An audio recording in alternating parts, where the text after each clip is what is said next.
Et salut à tous et on se retrouve aujourd'hui pour cette troisième partie d'ouverture de display complet de boîte Unstable, l'édition humoristique qui vient de sortir, voilà. Donc moi je vous encourage à aller voir la partie 1 et la partie 2 si vous ne l'avez pas déjà fait puisque j'explique plein de trucs et que je détaille bien les cartes, voilà. Mais là en fait comme il reste, comme vous pouvez le voir, beaucoup de boosters, je me suis dit qu'on allait peut-être accélérer un petit peu, donc ce que je vais faire c'est que à partir de maintenant, je vais ouvrir les boosters un peu plus rapidement, on va moins détailler ce qu'on va trouver dedans et on va surtout aller plus vite. Et voilà, tout simplement. Allez, c'est parti. Parce que franchement, on va pas se faire 15 vidéos sur cette extension, hein, et j'aimerais bien savoir ce que contient, ce que contiennent tous ces petits boosters avant la semaine prochaine en fait. Allez, c'est parti. Donc on va commencer avec, ah oui, ça je suis obligé d'en parler, c'est un pan qui a une perche à selfie, voilà, tout simplement. Donc qui nous permet d'aller chercher des terrains dans notre bibliothèque. Et en fait, si sur ce terrain-là, il y a un arbre qui est dessiné, eh bien, on peut le mettre sur le champ de bataille, engagé, sinon il faut le mettre dans notre main, tout simplement. Donc en fait, ça peut très bien ne pas être une forêt, mais il faut qu'il y ait un arbre dessiné. Et ça peut très bien être une forêt, mais où il n'y a pas d'arbre dessus, et dans ce cas, c'est un peu embêtant. Donc voilà, c'est plutôt une carte assez drôle. Allez, on enchaîne avec le petit bonhomme. Alors celui-ci qui n'aime pas les majuscules, voilà, donc tout le texte est écrit sans majuscules. Voilà, donc il y a toujours des petites choses super marrantes à ce niveau-là. Une carte avec l'augmentation qui est une carte commune et qui transforme notre carte en moitié hydre, donc qui fait qu'elle va gagner quand même plus 4 et au début de chaque étape de fin, si on a lancé un dé ce tour-ci, tout simplement. Donc c'est assez compatible avec les jeux où on lance pas mal de dés. On a un petit gobelin qui manque de temps visiblement, voilà. Donc voilà, je vais aller un peu plus vite sur les communes. Le moitié chameau, lui on l'a déjà vu aussi. Le zombie extrêmement lent, justement, je vous en parlais, qui a le last strike, ce qui veut dire qu'il va frapper après chaque créature classique. Il va frapper en dernier en fait. C'est l'inverse du first strike, donc de l'initiative, tout simplement. Et je tiens à vous rappeler que cette carte existe en 4 illustrations différentes, une pour chaque saison en fait. Donc c'est comme vous voulez en fait. Donc celle-ci, je pense que ça doit être par rapport à l'été, mais voilà, on en a une pour hiver, automne, printemps, c'est super drôle, je vais la mettre de côté au cas où on trouve les autres. Ensuite, on a une autre petite carte, alors ça je sais pas si on l'a déjà vu. Donc voilà, je vais passer assez rapidement, hein. Je vous laisse un peu la surprise aussi, comme ça vous pourrez découvrir un petit peu les cartes par vous-même, ça me paraît bien. Un petit cyborg, voilà, qui fait coûter nos sorts moins cher. La carte qui est à moitié locomotive, donc simplement la capacité va faire en sorte qu'on peut la déclencher quand on veut, du moment qu'on paye 5, tout simplement. En rare, on aura le droit à... Alors cette fois-ci, on va en parler puisque c'est une rare. Il s'agit de Over My Dead Bodies, donc au-delà de mes corps morts en fait, en quelque sorte. Donc ça coûte 6, c'est un enchantement. Les cartes de créatures qui sont dans des cimetières peuvent attaquer et bloquer comme si elles étaient sur le champ de bataille. D'accord, donc y compris celle de l'adversaire, hein. Et par contre, les cartes en question ne peuvent attaquer ou bloquer, ne peuvent bloquer en fait que des cartes qui sont elles aussi dans des cimetières. Donc il y a une sorte de combat de cimetière parallèle en plus du combat classique. Et tous les zombies, en fait toutes ces cartes seront des zombies en plus de leur autre type tout simplement, et les créatures cartes qui sont dans votre cimetière en plus elles ont la célérité, donc vous avez quand même un petit avantage. Donc plus votre cimetière est gros, plus c'est cool parce que vos créatures pourront attaquer depuis le cimetière, c'est plutôt fun comme carte. Ensuite on aura le droit à un super marais textless comme d'hab, hein, ça vous connaissez. En contraption on aura eu une rare et une commune. Donc la rare, qu'est-ce qu'elle nous dit quand elle s'active? Eh bien le joueur ciblé va mettre les X cartes du dessus de sa bibliothèque, voilà, où X est le nombre de créatures que vous contrôlez. Donc en mode meule, ça peut être assez violent, tout simplement. Hop, je mets ça de côté. Contraption, je vais la mettre là en fait. Contraption numéro 2, en foil on aura eu le droit au super zombie en fait tout simplement, sachant que cette carte là je vous rappelle qu'elle était déjà disponible en foil dans une version promotionnelle à l'époque d'Innistrad, voilà, et c'était même recto verso, on avait 2 zombies différents qui étaient foil, donc c'était plutôt une bonne chose. Allez, on enchaîne, puisqu'on a dit qu'on allait aller un peu plus vite. Hop. Alors ça tombe bien, une carte qu'on a déjà vue, donc on va pouvoir passer plus rapidement. Le sort qui met Pi blessure, la grand-mère, le pangolin, le chameau. Alors lui, qu'est-ce qu'il fait déjà? Ah oui, Magic Word en fait, tout simplement, on va enchanter une créature, et quand il arrive en jeu, on choisit un mot, quel qu'il soit, et en fait, à chaque fois que vous allez chuchoter ce mot, eh bien vous allez pouvoir engager la créature enchantée. Donc c'est une sorte de gestion, voilà, vous allez pouvoir engager la créature, mais il faut lui chuchoter un certain mot que vous avez choisi. Donc voilà, après libre à votre imagination de choisir ce que vous voulez. Un moitié crocodile, donc qu'est-ce qu'il nous fait? On peut chercher dans notre bibliothèque une carte de terrain de base, la révéler, la mettre dans notre main. Ok, ça me paraît plutôt bien.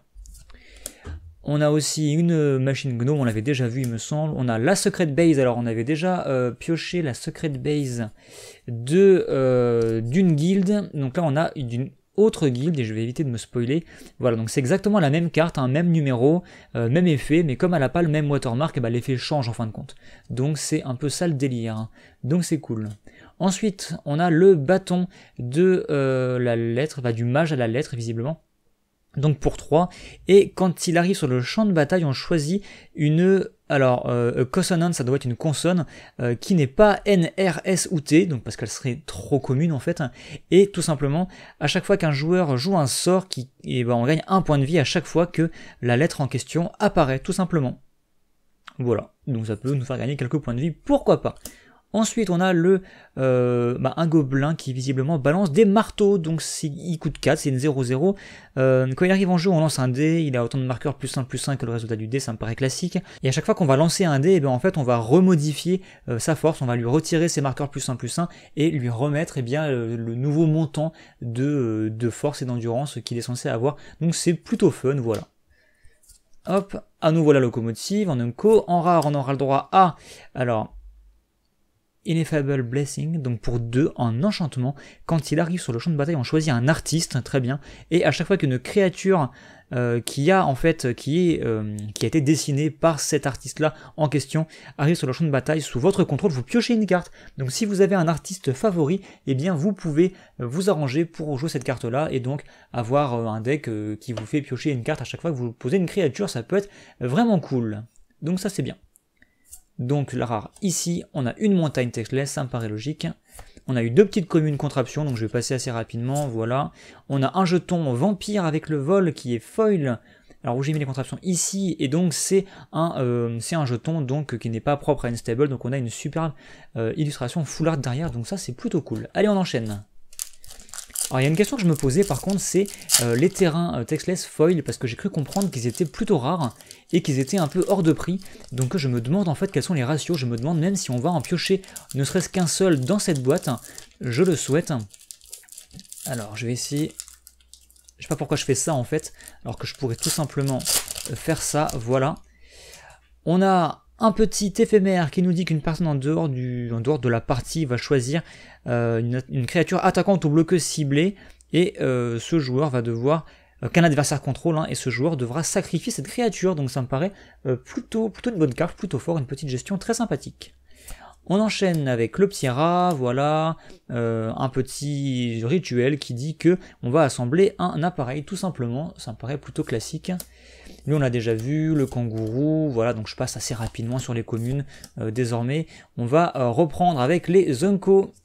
Hop, toi tu restes là s'il te plaît. D'ailleurs on va mettre les 2 rares qu'on a piochés ici, ce sera peut-être plus sympathique. Et donc elle coûte 1, c'est un équipement, la créature équipée va gagner +2/+1 et à la protection contre les lancers de dés. D'accord.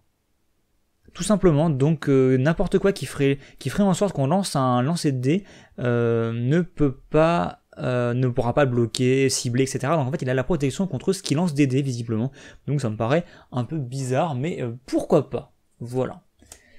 Ensuite, lui on l'a déjà vu il me semble, le moitié or qu'on avait pioché en foil. En rare on aura le droit, attention, ah non pas de rare pour l'instant, on a d'abord une foil, et ce sera l'aspirateur vorace en foil, donc ça me paraît plutôt cool, très bien.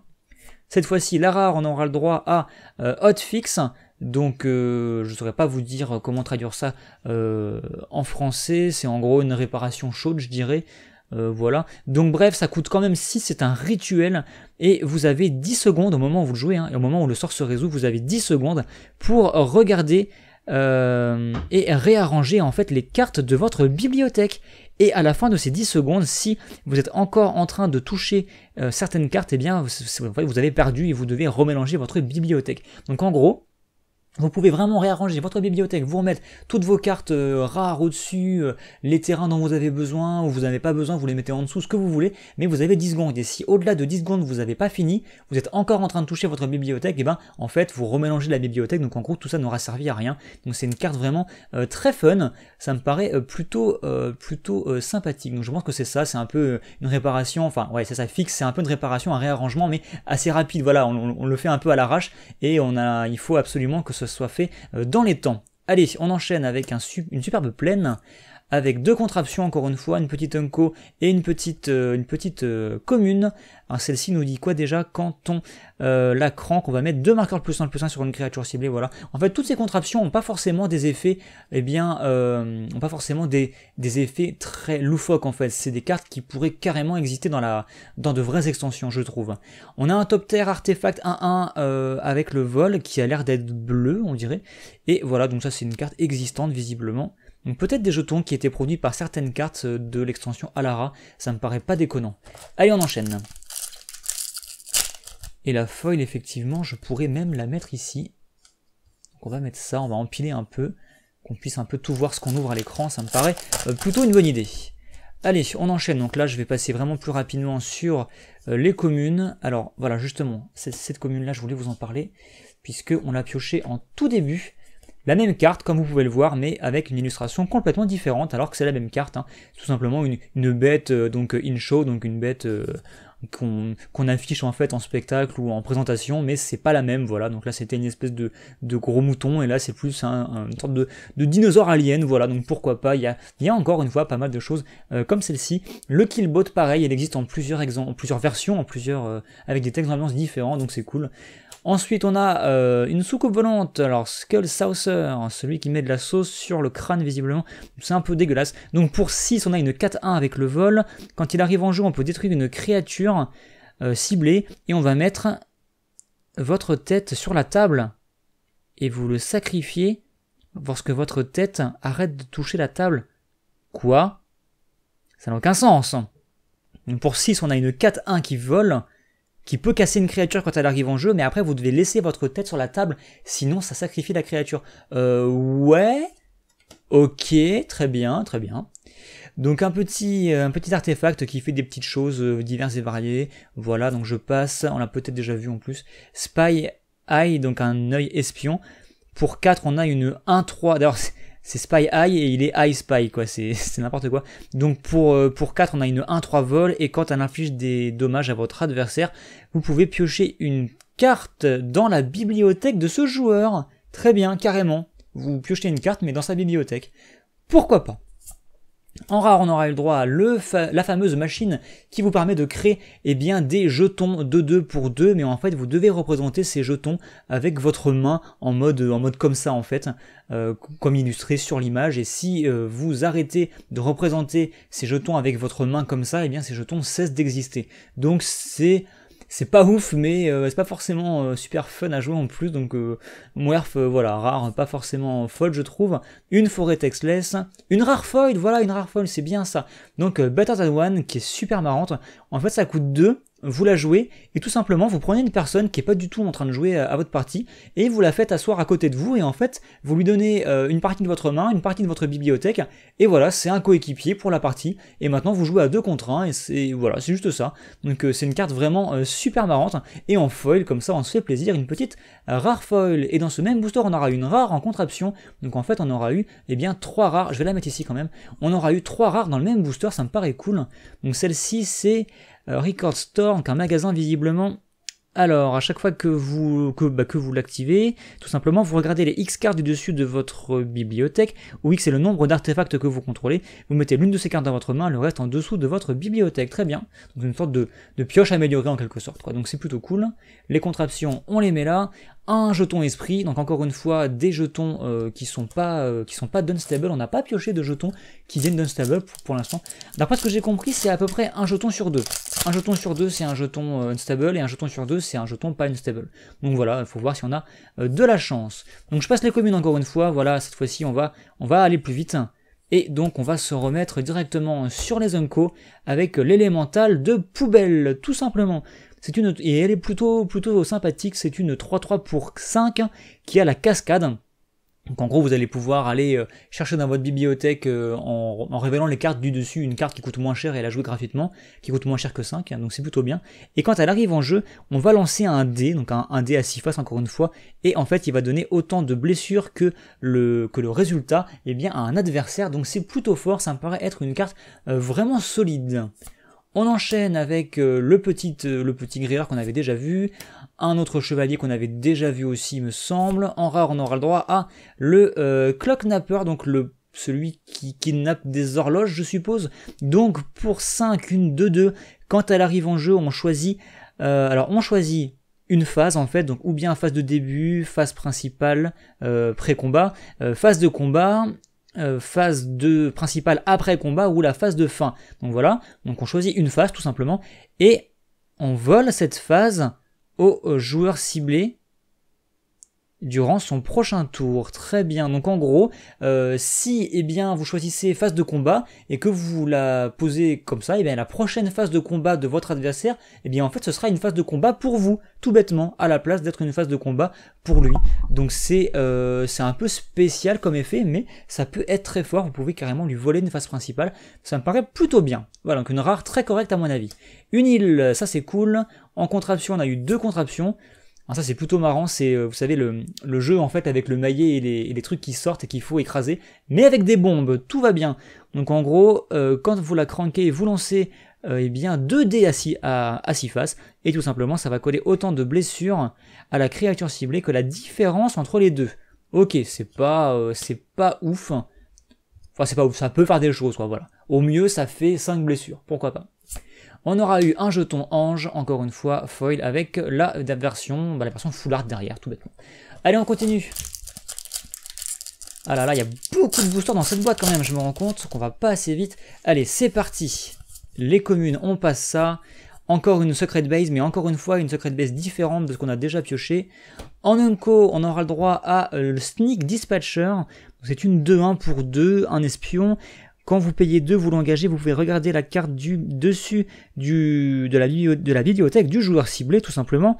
Et ensuite, si c'est un agent du sneak, donc s'il a en fait le watermark de l'agence du sneak, et ben on peut la révéler et la mettre dans votre main. Sinon, vous la remettez en dessous de la bibliothèque de son propriétaire. Donc en gros, si vous révélez de cette manière un agent du sneak, et bien en fait, on suppose que c'est un de vos agents en fait qui était en espionnage dans la bibliothèque de votre adversaire et du coup, eh bien, elle va dans votre main et c'est un agent à vous en fin de compte. Donc c'est plutôt fun.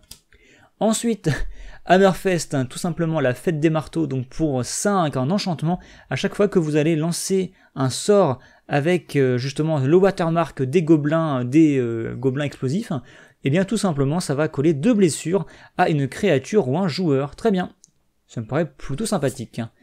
Une créature à moitié zombie qui vous fait des effets, je crois qu'on l'avait déjà vu en plus. On peut la combiner depuis le cimetière, ou on peut exiler une carte de créature du cimetière pour déclencher la capacité. Il me semble qu'on l'avait déjà vu. En rare, on aura eu le droit au Rules Lawyer, donc la carte de taré en fait, qui va tout simplement pour 5 être une 1-1 et qui dit que toutes les actions qui sont basées sur un état, sur les permanents, sur les autres permanents que vous contrôlez, eh bien sont annulées. Tout simplement. Et donc les actions basées sur un état, on vous renvoie à la règle numéro 704 pour voir ce que c'est, mais en gros c'est tout en fait. C'est alors c'est don't apply to you, donc également à vous et aux autres permanents que vous contrôlez. Donc en gros, c'est des trucs qui se passent par rapport à un état donné du jeu. Par exemple, une créature qui aurait 0 en endurance, et bien en fait, règle basée sur un état, elle va au cimetière. Et bien ça ne va plus s'appliquer.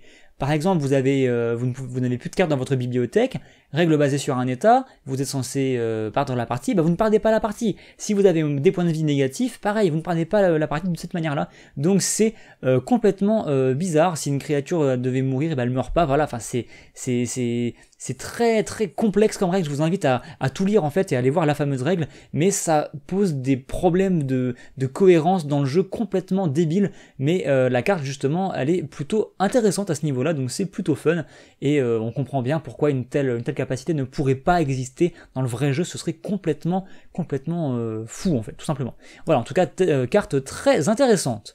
On continue avec un marais, on a 2 contraptions, une contraption foil d'ailleurs, Bah ok, pourquoi pas. On l'avait déjà vu en plus. Plus une contraption mythique, bah voilà, on se fait plaisir. Allez, donc Hard Hat Area, donc en fait la zone de chapeau dur.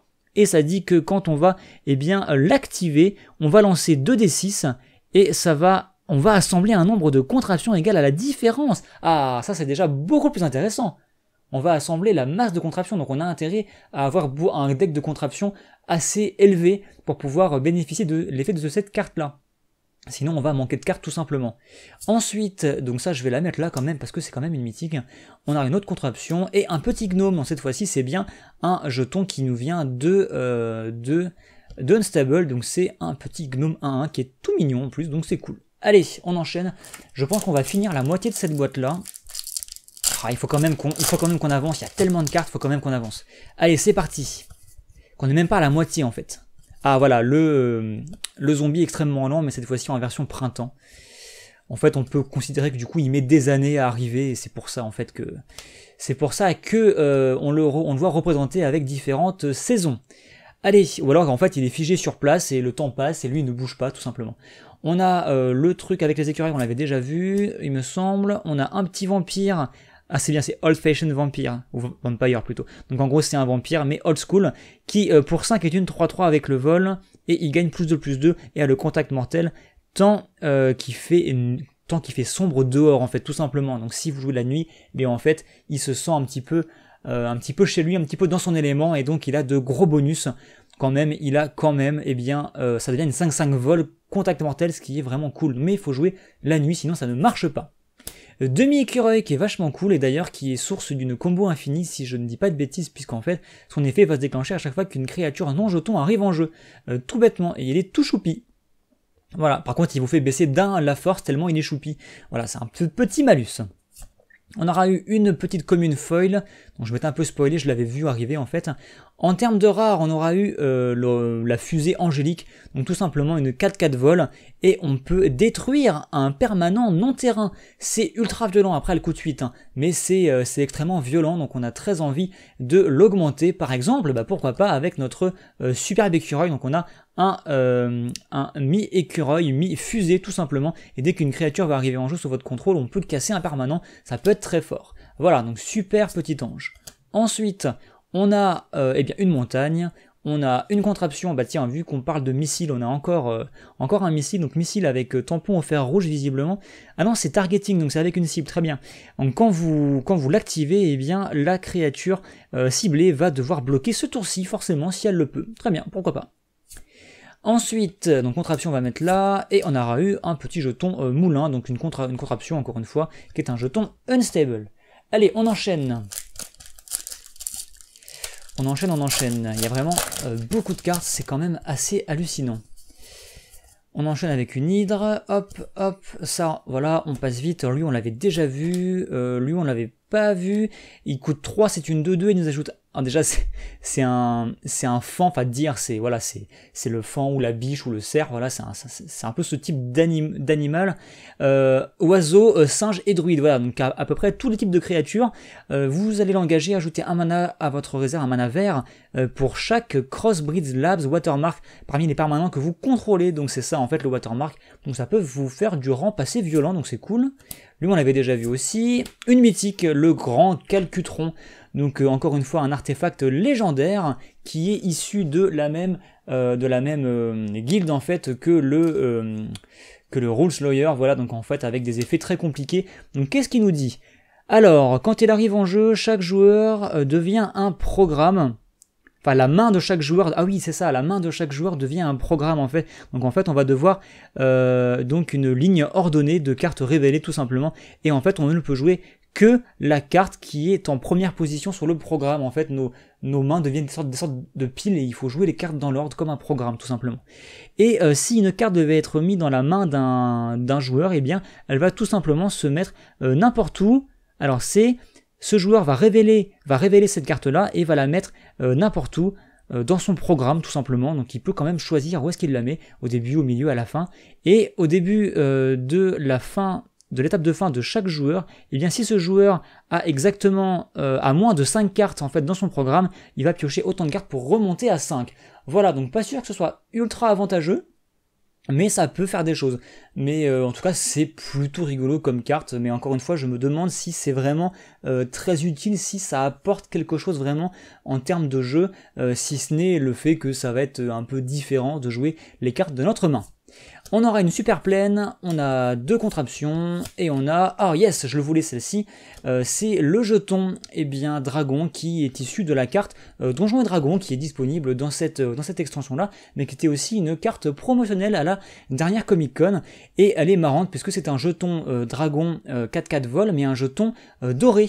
Voilà, donc il est vraiment doré, il n'est pas bleu, rouge, il n'est pas gold, enfin si il est gold, mais il est vraiment doré, il a le type doré, et le fond de la carte, comme vous pouvez le voir, c'est vraiment de l'or, quoi, c'est vraiment une carte dorée. Allez, moi je vous propose de faire encore 3 petits boosters, comme ça on aura fini la moitié de la boîte, et on verra ce qu'on fait pour la suite. Alors là je vais aller super vite, hop. Donc en Unco on aura eu, bah tiens justement, des Unco qu'on a déjà vu, donc c'est cool, ça on a déjà vu. On a déjà vu aussi, lui on l'a pas vu, donc ça fait +1/+1. En artefact, c'est un robot tout simplement. Et c'est au début de chaque étape de fin, si un artefact est entré en jeu sous votre contrôle ce tour-ci. Très bien, donc c'est plutôt synergique avec les contraptions justement. On enchaîne avec une rare, donc Better Than One on l'avait déjà vu en foil, donc on passe plus rapidement. On a une petite contraption rare, et quand vous l'activez, eh bien à chaque fois qu'une source que vous contrôlez devait infliger des dommages ce tour-ci, il inflige le double de dommages, ça peut être plutôt fort. On a une petite contraption, donc Unco, qui dit qu'on va détruire un artefact ciblé tout simplement. Pourquoi pas? Un jeton écureuil qui est trop choupi encore une fois, donc ça c'est cool, c'est vraiment pas mal. Il nous reste 2 petits boosters. Donc avant-dernier booster de cette partie, parce que quand même là ça fait un peu trop longtemps qu'on est en train de s'ouvrir des boosters. Hop, allez, comme d'hab, on passe une secret base supplémentaire. J'ai l'impression qu'elle apparaît toujours juste avant les Unco, c'est un petit peu spécial. Bref, ah oui ça c'est génial ça.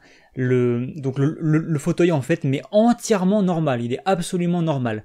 Donc il coûte rien en fait, et c'est un artefact, et durant votre tour, s'il est dans votre main, vous pouvez le cacher sur le champ de bataille, tout simplement. Donc on vous dit pas comment, vous le cachez sur le champ de bataille. Et pour 0, en fait, vous pouvez le renvoyer dans la main de son propriétaire, seulement un adversaire peut utiliser cette capacité en fait si jamais il voit que vous l'aviez caché, tout simplement. Et par contre pour 2, vous le sacrifiez alors qu'il est sur le champ de bataille, et en fait on peut détruire la créature attaquante ciblée. Donc en fait c'est un peu spécial, le seul moyen de le poser c'est de le cacher discrètement sur le champ de bataille, et ça fait un piège pour votre adversaire. Mais si votre adversaire le voit, il peut gratuitement vous demander de le remettre dans votre main, donc c'est très fun. Un écureuil est bien en métal, puisqu'il coûte 2, c'est une 1-1. Et à chaque fois que vous faites un 5 sur un lancer de dés, en fait, un 5 ou plus, il va gagner +6 jusqu'à la fin du tour, où X est le résultat. Et pour 6, il vous autorise à lancer un dé, tout bêtement, de manière gratuite, voilà. Enfin, de manière... juste vous lancez un dé, voilà. Et ça va donc du coup affecter cette petite capacité. Ensuite, on a à nouveau l'écureuil qu'on a déjà vu, et attention, en rare, on aura le droit au Kinslaver, donc du coup, celui qui... l'esclave des pensées, en fait. Donc pour 5, c'est un artefact légendaire, vous le posez, et après pour 5, vous l'engagez, vous le sacrifiez, une personne en dehors de la partie va contrôler, le joueur ciblé, voilà, durant le prochain tour, tout simplement. Et vous n'avez pas le droit d'interagir en fait avec cette personne ou de la conseiller sur ce qu'elle devrait faire. Donc en gros, une personne en dehors de la partie va jouer le tour de votre adversaire a priori à sa place, et ça peut être bien comme pas bien, ça dépend si la personne en question a envie de troller ou pas. Est-ce qu'elle va jouer bien, est-ce qu'elle va faire perdre le joueur? C'est à vous de voir. Voilà, enfin c'est à lui de voir en fait. Vous ne pouvez pas le prévoir. On enchaîne avec une super build, à nouveau. Hop, j'enchaîne les contraptions. On aura eu un petit gobelin, voilà. Avec... ok, d'accord, il y a vraiment des choses fun vraiment partout dans cette extension. Je vous invite, si vous avez des cartes comme ça, à vraiment tout lire, à lire le moindre petit texte d'ambiance, la moindre petit...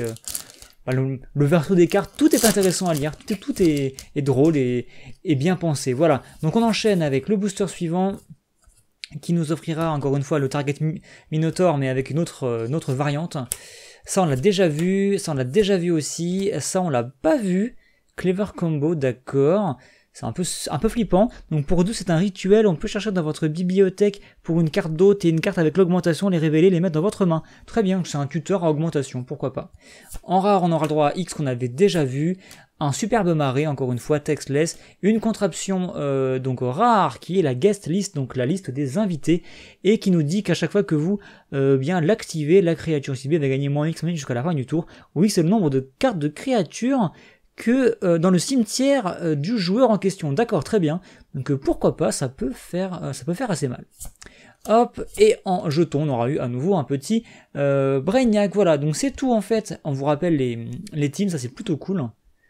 Donc on a fini, on a fini quoi? On a fini la moitié de la boîte seulement, comme vous pouvez le constater. Il y a tellement de trucs à dire, tellement de trucs à voir qu'en fin de compte c'est assez long. J'espère que ça vous dérange pas trop, j'espère que ça vous plaît malgré tout. On a fait déjà 3 vidéos pour seulement la moitié de la boîte. Moi ce que je vous propose, c'est de se torcher en fait la deuxième partie de la boîte, en fin de compte, la deuxième moitié de la boîte en une seule et dernière partie de vidéo. Donc ce sera la partie numéro 4 et on va se finir toute la boîte d'une traite. Voilà, j'espère que vous êtes ok avec ça. Moi en attendant, je vous dis à demain pour cette dernière partie. Allez, à plus.